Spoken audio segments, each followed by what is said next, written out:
The first time I died, the whole school was standing for Arya Vale. That is what I remember most clearly. Not the rain outside, not the ambulance lights later, not even the sick feeling in my stomach when I realized she had taken the last thing I still believed was mine. I remember the sound of 700 students rising in the auditorium because the principal told them they were witnessing the kind of student leadership that changes communities. Arya stood beneath the assembly lights in her white blazer, one hand pressed to her chest, eyes shining with tears that always arrived exactly when adults needed proof of sincerity. Behind her, projected across the screen, was the title of her award-winning project, the Quiet Table Initiative, a student-led program to fight food insecurity at school. My title, my research, my survey, my interviews, my little brother's story disguised as her compassion. She spoke about noticing hungry students, about dignity, about creating breakfast packs that could be collected without shame. She said, "No student should have to pretend they forgot their lunch because poverty is easier to hide than hunger."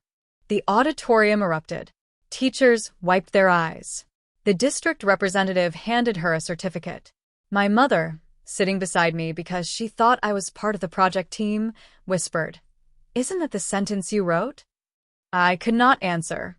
My throat had closed around the truth.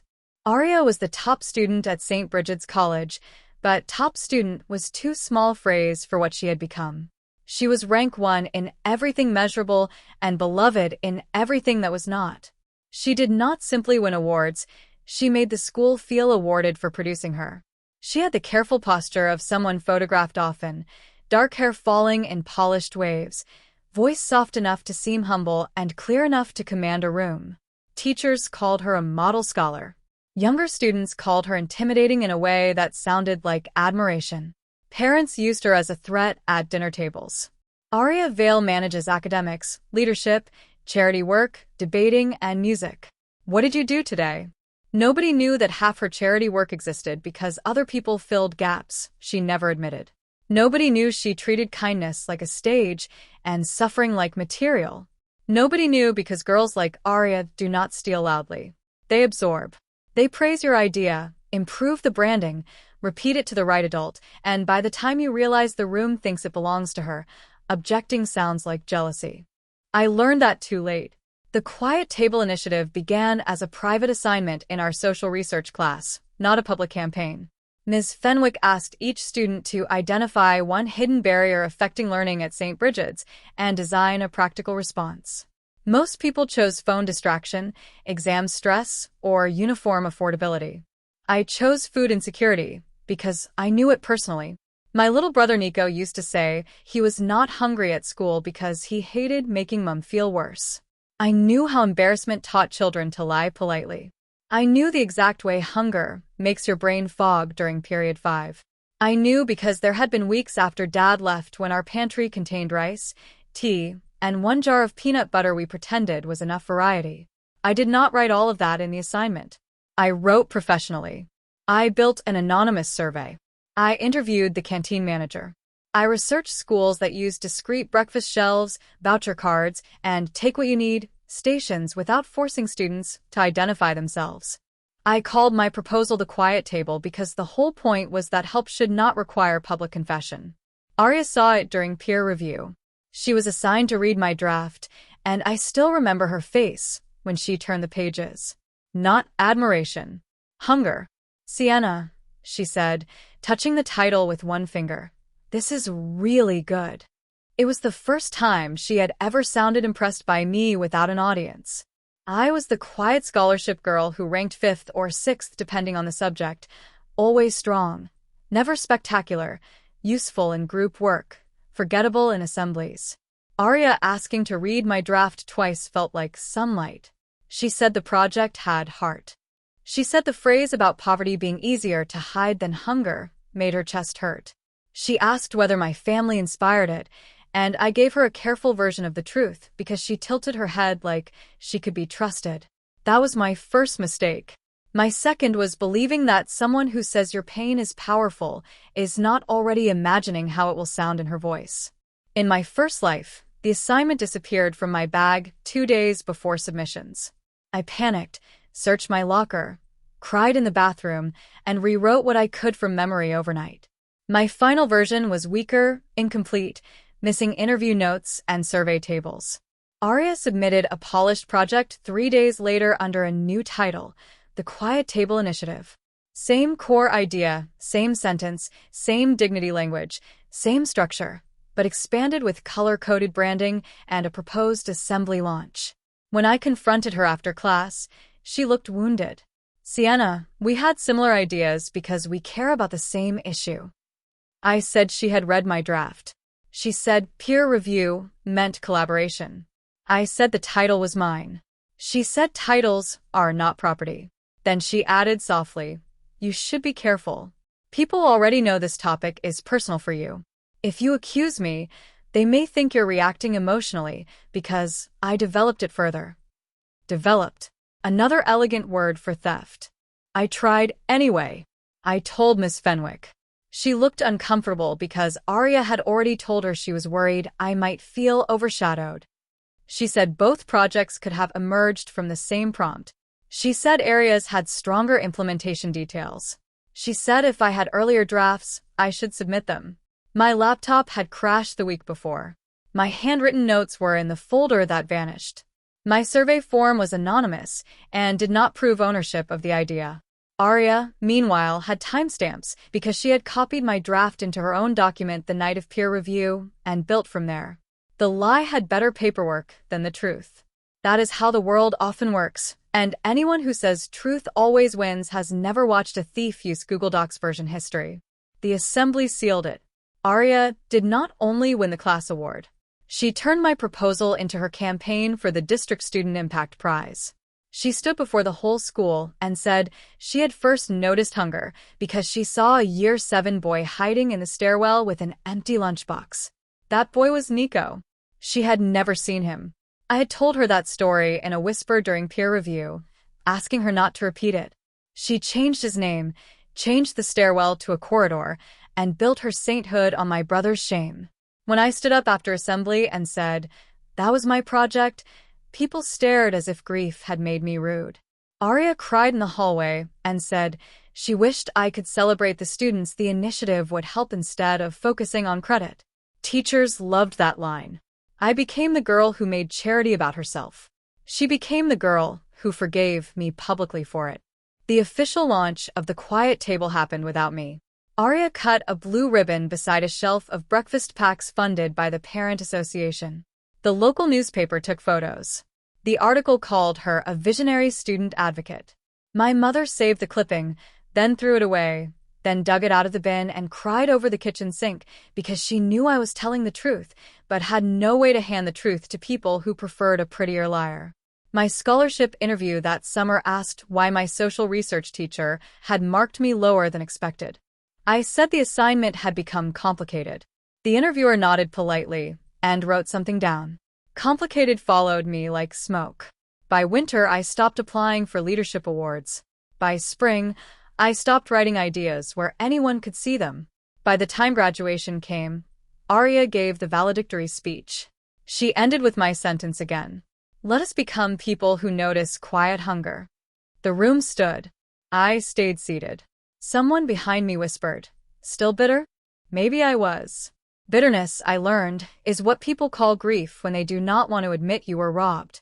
I died the night after graduation. Not because Arya pushed me off a balcony or arranged some dramatic ending, but because humiliation has a way of turning ordinary weather lethal. Nico had an asthma flare at home, and Mum was at work. I rushed to the pharmacy in heavy rain for his inhaler refill, cutting through the school car park because it was faster. The auditorium doors were open for cleaning after the ceremony. Inside, I could see workers taking down the graduation banners. On the floor near the stage lay a discarded program with Arya's speech title printed in gold. Quiet hunger, loud courage. I do not know why I stopped. Maybe exhaustion. Maybe rage. Maybe because seeing my stolen words turned into a souvenir made something inside me go blank.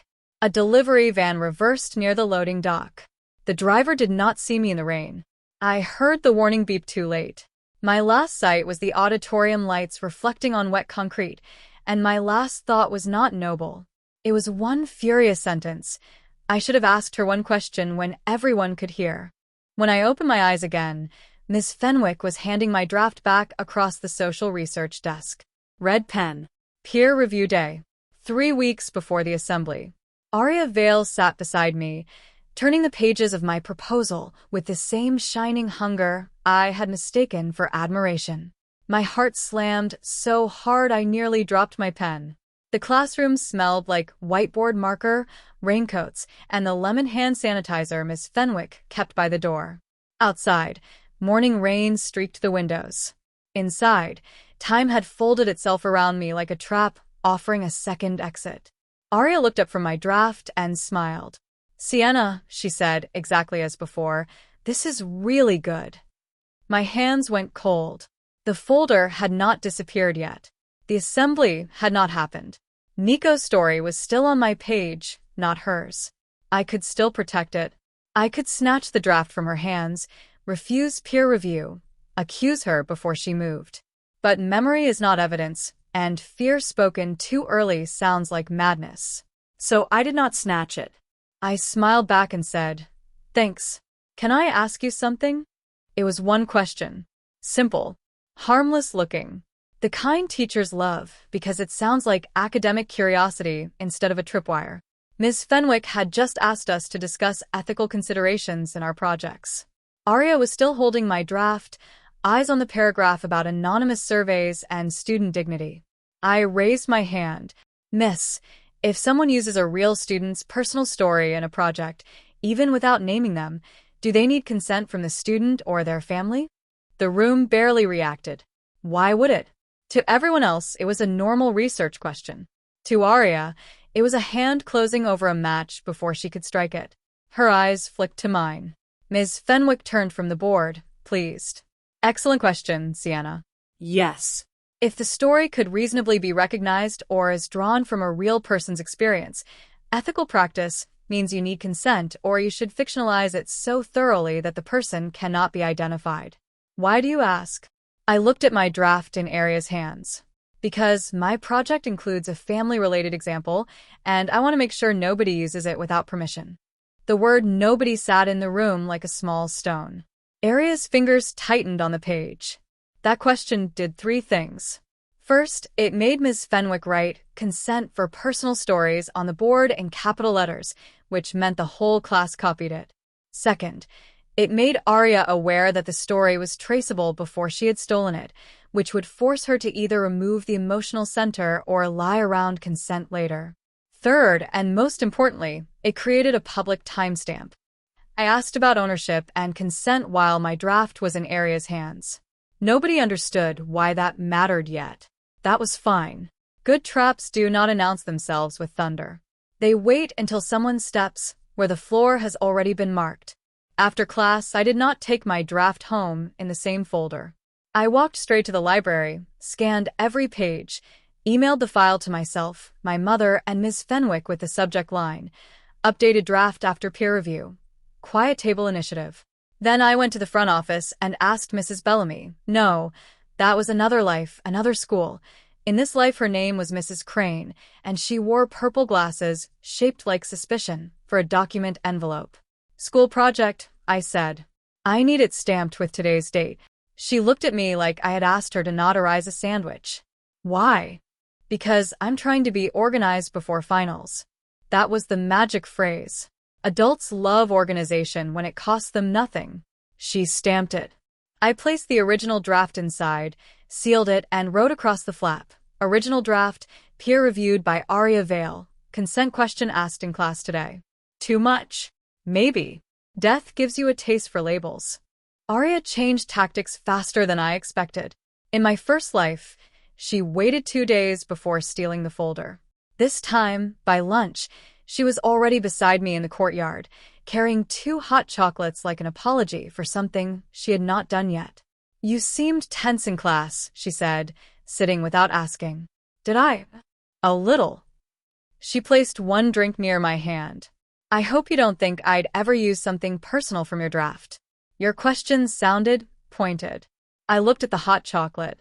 In my first life, I would have taken it because free warmth feels like kindness when money is tight. This time, I did not touch it. I was asking Miss Fenwick. Of course. Arya smiled gently. It's just projects evolve through peer review. Sometimes people get protective. Protective. The word was a soft accusation. I had heard it before, later after the theft. Ideas also get stolen through peer review, I said.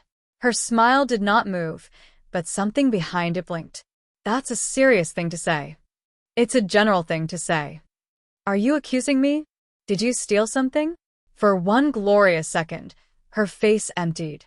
Then she laughed, light and wounded. Sienna, you're strange sometimes. I'm learning. That afternoon, I removed the family story from the version I submitted publicly and replaced it with a composite case approved by Ms. Fenwick. But I kept the original scanned copy with Nico's story sealed and time-stamped. If Arya used the personal version, she would expose theft. If she removed it, her project would lose the emotional line that made adults cry. I also changed the title on my submitted version from the Quiet Table Initiative to the Breakfast Shelf Model. It was less beautiful, almost boring. I hated it, but I knew Arya. She would keep the stronger title because thieves love the part that sounds destined. Let her. A stolen title is a flag if you plant proof early enough. 2 days later, my folder did not vanish. That worried me more than if it had. Arya had adapted.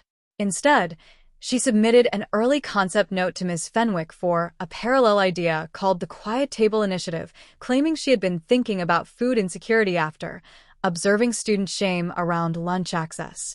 The title hit the class group chat before I even saw it. People praised it instantly. So powerful, Arya. This is so you. You'll win the district prize with that. My hands shook as I read the messages.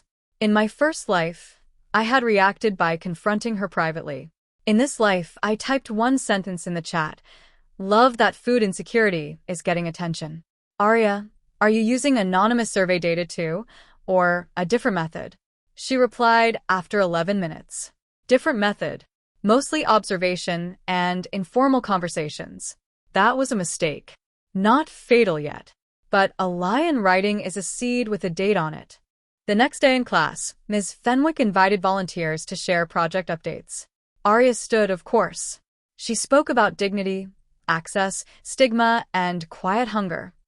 She did not use Nico's exact story, but she used the phrase, poverty is easier to hide than hunger. My sentence. The room softened around her. I felt the old life rising under my skin, the auditorium applause, Mum whispering, "Isn't that the sentence you wrote?" I raised my hand before fear could make me smaller. Ms. Fenwick nodded. Sienna? One question. Again. Arya, if your method is observation and informal conversations, how are you protecting student privacy if the issue is hidden by nature? The class turned to her. It sounded academic. It was a blade wrapped in ribbon. Arya smiled. I'm not identifying anyone. It's more about patterns. What patterns? I asked. For example, students avoiding the canteen or saying they forgot lunch. How do you know that's food insecurity and not preference or timing? Ms. Fenwick leaned forward, suddenly interested. Arya's smile tightened. You triangulate. It was a strong word. Too strong. Ms. Fenwick asked, with what data? Arya paused. There it was, the little space where my stolen survey should have gone. With school context, she said. Ms. Fenwick wrote something on her clipboard. That one exchange did not destroy Arya. It made her improve the lie. That was almost more satisfying. She went home and built fake support around it because my question had forced her to. She created a new survey using wording suspiciously similar to mine, but she launched it after the class discussion. She cited informal observations and a student dignity framework, but could not backdate them. She asked the canteen manager for comments. Unfortunately for her, I had already interviewed him and emailed him a thank you 2 weeks earlier. He replied to both of us, copying Ms. Fenwick by accident. Interesting that 2 students are asking similar questions. Sienna first raised the breakfast shelf model with me on April 12th. I printed that email like scripture. Arya's campaign still grew. That was the maddening part. Evidence does not stop popularity from breathing. Her posters were better. Her slides were cleaner. Her mother owned a design studio and turned the quiet table into a logo with soft blue circles and a little empty chair that made everyone feel compassionate just looking at it. My breakfast shelf model looked practical and plain. Ms. Fenwick marked my draft highly, but Arya's concept was selected for the school assembly because Arya proposed an immediate launch and had parent association support. In the staff room, I heard one teacher say, "Sienna's research is stronger, but Arya is better at mobilization." Mobilization. Another word people use when they like the thief's shoes. I almost screamed. Instead, I went to Ms. Fenwick after class and asked another question. "Miss, if two projects overlap and one becomes an assembly initiative, can the assembly include an acknowledgement of prior research?" She looked tired. "Sienna," my name in that tone meant inconvenient truth. I held her gaze. "Can it?" She sighed. "Yes, if prior research clearly informed the initiative." "What would make that clear?" I placed my stamped envelope, scanned draft timestamp, canteen email, and class chat screenshots on her desk. Ms. Fenwick looked at the pile. Then she looked at me differently. The assembly was scheduled for Friday. In my first life, I had walked into it blind, still hoping someone would stop Arya before the stage made her untouchable. In this life, I walked in with my mother beside me, Nico on her other side, and Ms. Fenwick standing near the staff row with a folder under her arm. Mom had wanted to stay home because she hated school events after Dad left. She felt watched in auditoriums full of polished parents. I told her the truth. Not all of it. Not death, not the van, but enough. I told her Arya had used our story once and might use it again. Mum's face became very still. "Then we will sit where she can see us," she said. Nico, who was 11 and did not fully understand but enjoyed conflict when not aimed at him, wore his cleanest hoodie and whispered, "If she says my lunchbox thing, I'll cough loudly." "Please don't," I whispered back. "Only if necessary," he said, which did not comfort me. The auditorium filled the way it had in my first life. Rustling uniforms, teachers guiding younger students, the principals smiling too broadly, parent association members sitting in the front rows. Arya stood backstage in her white blazer, logo pin on her lapel, looking luminous. When she saw my family in the second row, her expression flickered. Just once. She had not expected Nico. "Good." The principal introduced her as our leading student advocate, and the applause began before she reached the microphone. She thanked the school, the staff, the parent association, and Ms. Fenwick for encouraging student voice. She clicked to her first slide, the Quiet Table Initiative. My title filled the screen. Even prepared, I felt the theft like a hand inside my chest. Mum's fingers found mine and squeezed hard. Arya began beautifully. She always did. "Hunger is not always loud," she said. "Sometimes it sits quietly in classrooms, smiling when teachers ask if everything is all right." A murmur moved through the room. Excellent opening. Probably hers, unfortunately. When I began noticing patterns at St. Bridget's, I realized that some students were choosing invisibility over help because help often comes with shame. She clicked to a slide with 3 statistics. 18% of surveyed students reported skipping breakfast at least twice a week. 11% reported not bringing lunch due to cost. 27% said they would use anonymous food support if available. My statistics, but adjusted. She had used my survey structure and run her own smaller version after being cornered. She had not stolen the numbers exactly. She had learned enough to be dangerous. For a moment, fear surged. Maybe she would survive again. Maybe she would be praised for building on class discussion. Maybe proof would become nuance and nuance would become nothing. Then, the principal stepped forward unexpectedly. "Before Arya continues," he said, smiling in the stiff way of adults trying to turn conflict into ceremony, "Ms. Fenwick has asked to briefly contextualize the development of this initiative within the social research program." Arya's hand tightened around the remote. The auditorium shifted. This had not happened in my first life. Ms. Fenwick walked to the second microphone holding her folder. She did not look happy. She looked like a teacher who had been forced to choose between comfort and professional integrity and resented that integrity had paperwork. "Thank you," she said. The Quiet Table initiative reflects an important issue several students explored in our research class. I want to acknowledge that Sienna Marlowe first developed a detailed proposal on food insecurity, anonymous access, and dignity-based support under the original title The Quiet Table Initiative. Her research included survey design, canteen consultation, and ethical questions around personal stories and consent. Arya's assembly proposal emerged after peer-review discussions of this topic. Today's launch should therefore be understood as connected to that prior student research. Silence. Not total. Worse. Uneven. Confused. The school did not know whether to clap.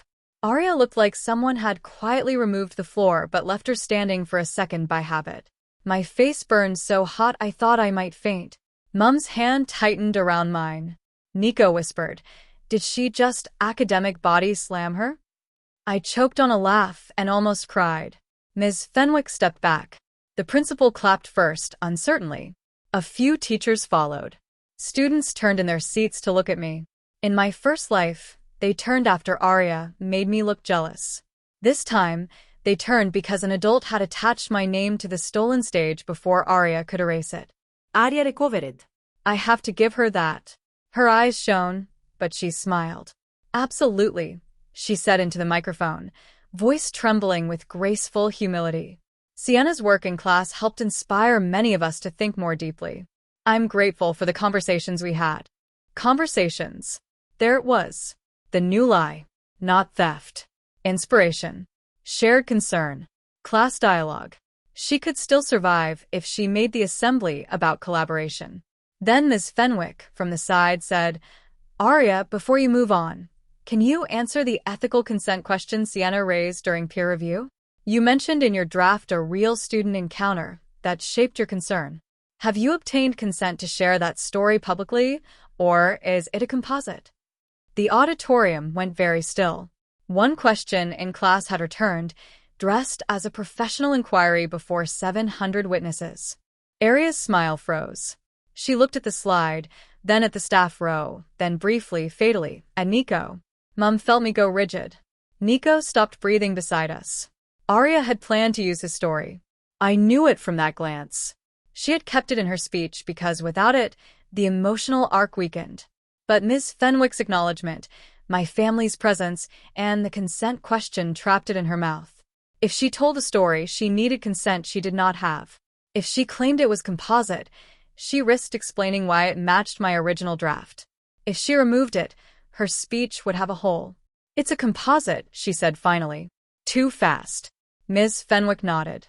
Good. Could you clarify for students what composite means in this context, since ethical research is part of the learning outcome? It was a teacher question. It was also a knife. Arya swallowed. It means the story is drawn from multiple observations rather than one identifiable student. And the line about poverty being easier to hide than hunger? Ms. Fenwick asked, is that your original wording developed from those observations? The whole room seemed to lean forward. Arya looked at me then. Not a glance. A plea and a threat in one. In my first life, I had stayed seated while she said it. This time, I did not move. The silence stretched. She could have said, that line was inspired by Sienna's draft. It would have been embarrassing but survivable. Instead, Arya Vale chose the lie because choosing truth after building a throne from theft feels like stepping off a cliff. Yes, she said. That phrase came from my reflection notes. Ms. Fenwick opened her folder. The principal closed his eyes for half a second. I almost felt sorry for him. Almost. On the screen behind Arya, the next slide appeared automatically because her remote hand had tightened too hard. It showed a quote in large blue font, "Poverty is easier to hide than hunger." Below it, Arya Vale, project founder. Ms. Fenwick's voice was calm. That exact phrase appears in Sienna Marlowe's stamped peer review draft dated April 14th, before your project note was submitted. It also appears in the scanned draft emailed to me that afternoon. A sound moved through the auditorium. Not a gasp, not yet, more like the room inhaling sharply through its teeth. Arya's face went white. She lowered the remote. Her tears arrived, but they were late. For the first time, the tears had to compete with timestamps. The principal stepped forward, trying to regain control. We will pause here to ensure proper acknowledgement. Arya cut him off. Panic does not respect hierarchy. I never stole anything, she said, voice cracking through the microphone. We were assigned peer review. We talked about the topic. Sienna asked questions because she knew I cared too. I developed the initiative. She didn't have the courage to make it real. There it was. The old accusation, stripped of polish. My research, her courage. My pain, her implementation. My title, her stage. The room heard it. Not everyone understood yet, but they heard the shape of entitlement. Mum stood. Not dramatically. Slowly. Nico grabbed her sleeve, but she stepped into the aisle. Do not talk about courage while using my son's story without permission, she said. The microphone did not need to catch every word. The auditorium was silent enough. Arya's eyes darted to Nico again. That second glance destroyed her more thoroughly than any document. Students followed it. Teachers followed it. The personal story she claimed was composite had a body in the second row. My little brother, cheeks red, staring at his shoes like shame, had been pulled into the room around him. I stood then too, because if Nico had to be seen, I would not let him stand alone in the story. I told Arya about my family during peer review, I said. My voice shook, but the room heard me. I asked in class whether personal stories needed consent, because I was worried about this exact thing. Ms. Fenwick answered yes. I did not give permission for my brother's experience to be used in an assembly speech. I did not give permission for my sentence to be credited to someone else. I support food help at school. I don't support being erased from the work that created it. Nobody clapped. Good. Applause would have made it feel neat. It was not neat. It was ugly, necessary, and alive. Arya stood under the lights with her beautiful slide behind her and nothing safe left to say. The principal finally took the microphone and announced the assembly would continue later with revised acknowledgments and privacy review. Revised acknowledgments. Privacy review. School language, but this time it covered a wound before infection became policy. Arya stepped back from the podium. Her mother, sitting in the parent section, rose halfway, face hard with disbelief. Ms. Fenwick walked toward me, but Mum got there first. She wrapped one arm around Nico and one around me, holding us in front of the whole school like a line nobody else was allowed to cross. The assembly ended early. That almost never happened at St. Bridget's. Students poured into corridors buzzing so loudly teachers stopped trying to control it. Did Arya steal it? Ms. Fenwick had receipts. That was Sienna's brother? The quote was hers? Arya said founder on the slide. Every whisper corrected another one. Not perfectly. Rumors never become clean just because they tilt toward truth. But this time, the mess did not bury me. It buried the lie's certainty. Arya disappeared into the administration wing with the principal, Miss Fenwick, her parents, and the district representative. I sat in the counseling office with Mum and Nico. While someone brought water, nobody drank. Nico stared at the carpet for 10 minutes, then said, "So, am I famous now?" Mum laughed and cried at the same time. I hugged him so hard, he complained about his ribs. "You're not the story," I told him. "You never should have been." He nodded, then whispered, "She made it sound pretty." That sentence hurt worst of all. Theft of pain often does. It polishes what should have been protected. The formal review took 5 days. Arya did what Arya always did. She adapted. First, she claimed accidental overlap. Then shared inspiration. Then that she had planned to credit me verbally later in the speech.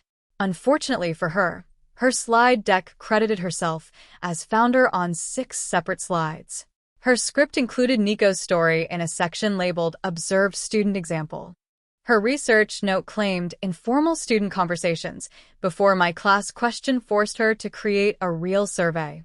The canteen manager confirmed I approached him first. Ms. Fenwick confirmed my original title, phrase, research structure, and consent question. The sealed envelope from Mrs. Crane sat on the conference table like a boring little miracle. Arya's parents argued that I had not implemented the initiative and therefore should not receive founder credit. Ms. Fenwick said implementation built from prior research did not erase origin. The district representative said the student impact prize could not proceed under contested authorship and privacy concerns. The principal looked as though he had aged 6 years in 5 days. The outcome was not as dramatic as my anger wanted. Arya was not expelled.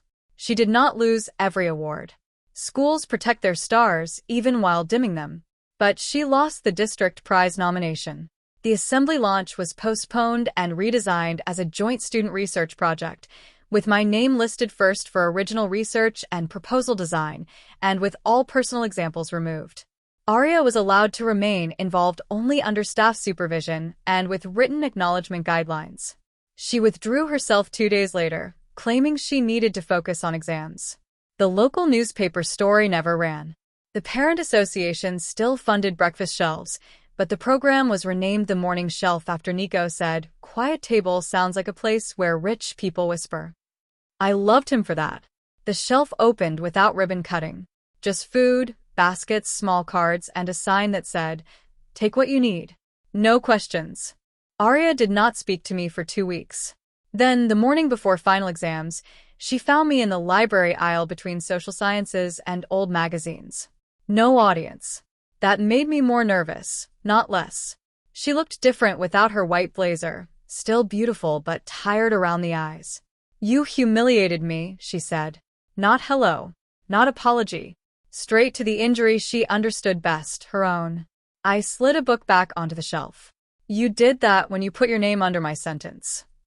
Her jaw tightened. "You could have handled it privately." I laughed once. I could not stop myself. I tried that in another life. The words slipped out before I could catch them. She frowned. "What?" I shook my head. "Nothing." She stepped closer. "You think because your family had a hard time, nobody else can care about hunger?" "No," I said. "I think caring about hunger does not give you permission to turn someone else's hardship into your origin story." Her eyes filled, but the tears stayed balanced. She was learning, maybe, that tears without timing are just water. "I would have made the project bigger than you ever could." There it was. The truth she had been dressing in charity language all along. My work was small until she wore it. My pain was useful once branded. My idea mattered after her name touched it. I looked at her, and for the first time I did not feel smaller. "Maybe," I said, "but bigger was never the same as yours." Her face twisted. "You are so bitter." In my first life, that word haunted me. This time, it almost amused me. "Yes," I said. She blinked. "What?" "I am bitter. I was stolen from. Bitterness is not proof that theft didn't happen." She had no answer to that. Or maybe she had many and none safe enough to say. She walked away with her spine straight and her hands shaking. I watched her go and felt something complicated move through me, not pity exactly, not victory either. Arya had talent, real talent. She could speak, organize, persuade, mobilize. But talent without honesty becomes a beautiful machine that eats other people's fuel and calls itself fire. Final exams came and went. I studied with the strange peace of someone whose future had nearly been stolen and then returned dented but usable. Arya still ranked first in several subjects. She did not collapse academically. That mattered. The biggest lie was not that she was smart. She was. The biggest lie was that her brilliance made everything she touched hers. When teachers announced academic awards, she still walked across the stage more than once. The applause was polite, restrained, changed. Mine came when Ms. Fenwick announced the social research distinction and acknowledged the original proposal that led to the Morning Shelf Support Program. My name, Sienna Marlowe. Not founder of a movement, not savior, not saint. Original proposal. That was enough. My mother cried. Nico clapped too loudly and shouted, "No questions," which made half the row laugh. For once, laughter did not cut. The morning shelf worked better without an assembly legend attached to it. That surprised me. Students used it because it was quiet.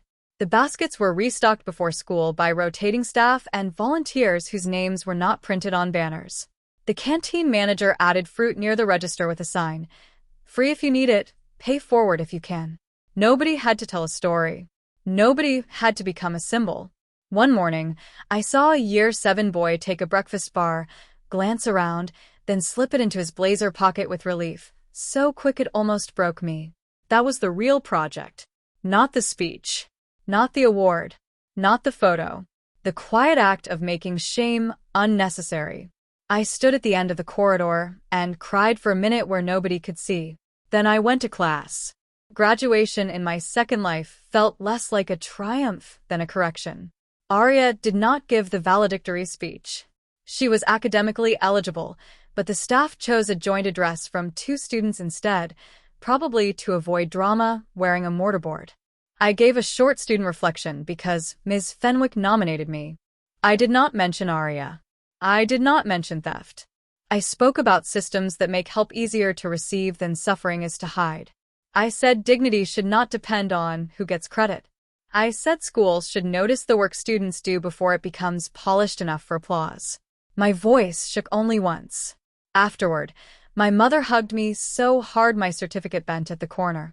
Nico said the speech was less boring than expected, which from him was basically a standing ovation. Arya found me after the ceremony near the empty auditorium doors.